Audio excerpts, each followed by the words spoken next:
महाराजा आए भी हैं, हाथ में माला भी है, डालने वाली भी है।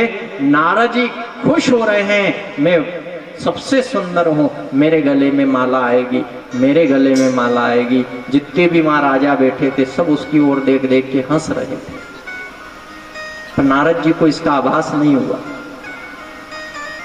जैसे ही वो कन्या हाथ में जयमाला लेकर आई, उसने नारद की ओर देखा तक नहीं। वो राजा को सबको देखते देखते निकली। अंतिम अवस्था में सबसे सुंदर स्वरूप में भगवान विराजमान थे, भगवान के गले में जाके वो जयमाला डाल दी। नारद बड़े दुखी हो गए। नारद ने सोचा कि मैं सबसे सुंदर नारायण जैसा मुख है और मेरे गले में माला नहीं पड़ी।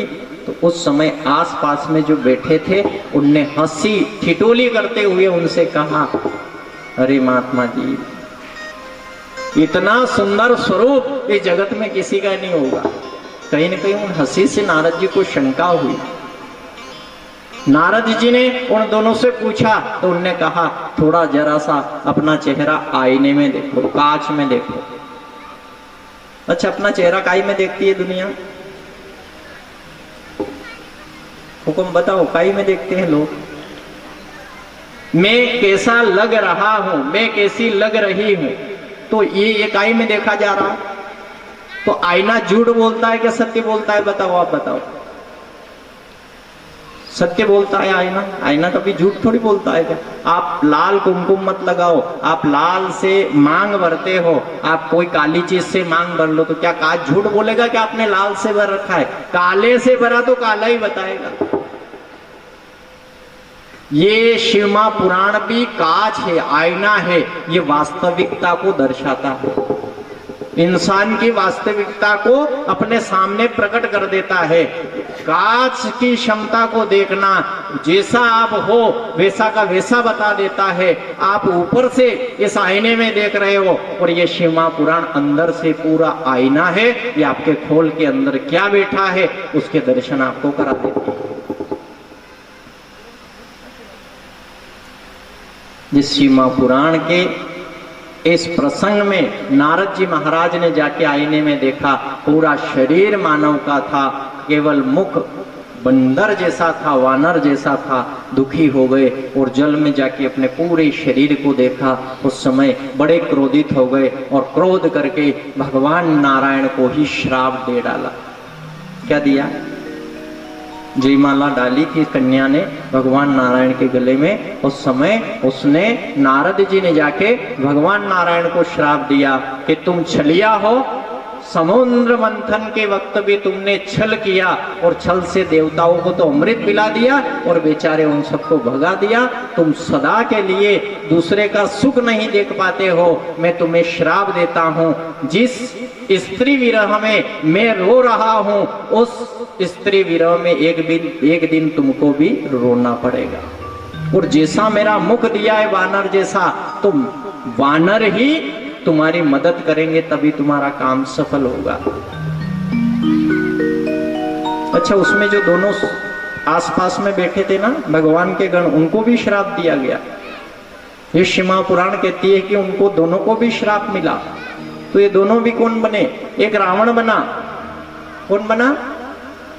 रावण। दूसरा कुंभकर्ण बना।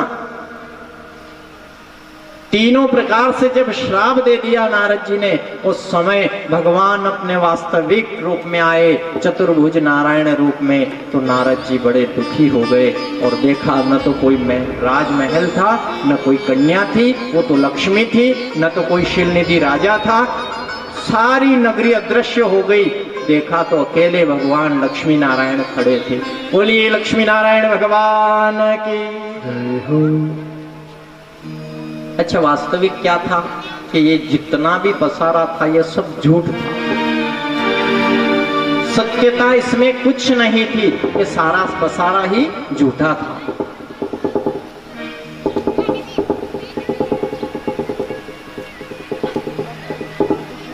आवाज सुन रहा है?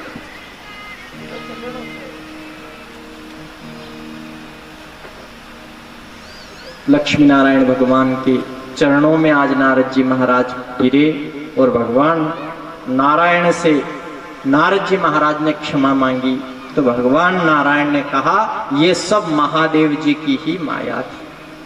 तो इसीलिए तो राम जी आए और राम जी को सीता का विरह भी रहा, स्त्री विरह भी रहा, 14 साल का वनवास रहा। 435 दिवस तक रावण के यहाँ सीता को रहना पड़ा के यहाँ शिव महापुराण कहती है संतो, पूर्ण श्रद्धा से पूर्ण भक्ति भाव से भगवान नारायण ने नारद को समझाया, नारद ग्लानि न करे। आपने जैसा अभिमान किया था इस अभिमान को खत्म करने के लिए, समाप्त करने के लिए ये माया रचनी बहुत जरूरी है। इसलिए जीवन में कहते हैं कभी भी किसी भी चीज का 2 दिनों की जिंदगी है। कितनी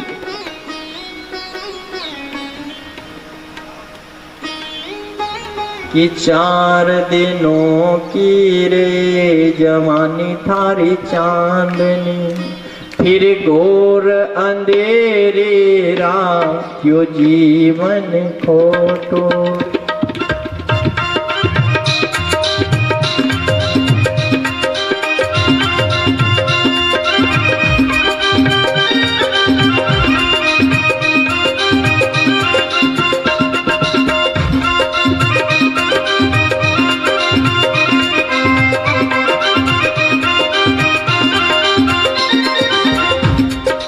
जीवन का कभी भी अभिमान ना हो।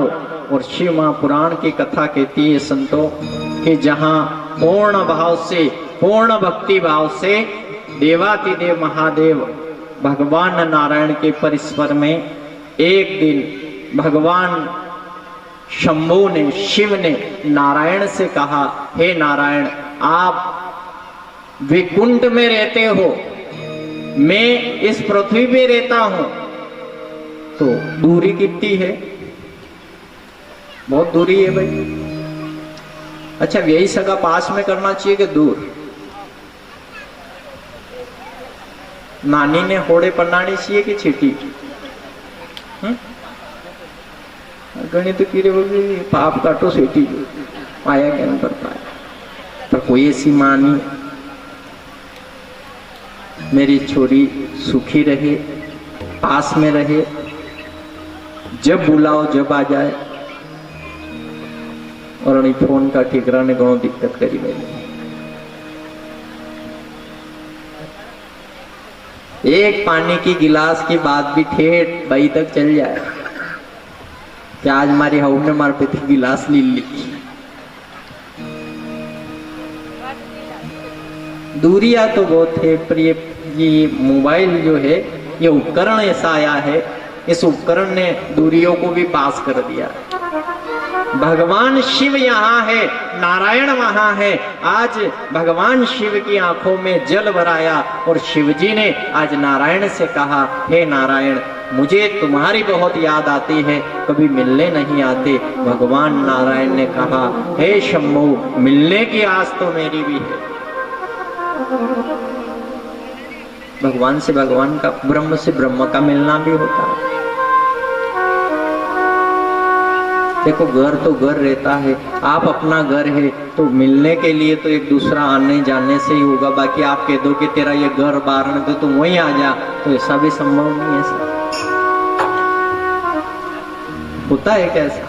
भले कैसे भी हो, लेकिन भाई जिंदगी पूरी उसकी वहीं निकलेगी। और कभी कभी ऐसा रहा तो या तो बेटी आएगी या फिर माँ को 2 दिन 4 दिन के लिए बेटी के वहां जाना पड़ेगा। तो मेरा शंभु भोला कहाँ विराजमान है? इस पृथ्वी पे, इस धरातल पर, इस मृत्युलोक में है। और भोले बाबा की आंखों में आंसू। आज नारायण से कहा, हे नारायण मुझे बहुत याद आती है, कभी मिल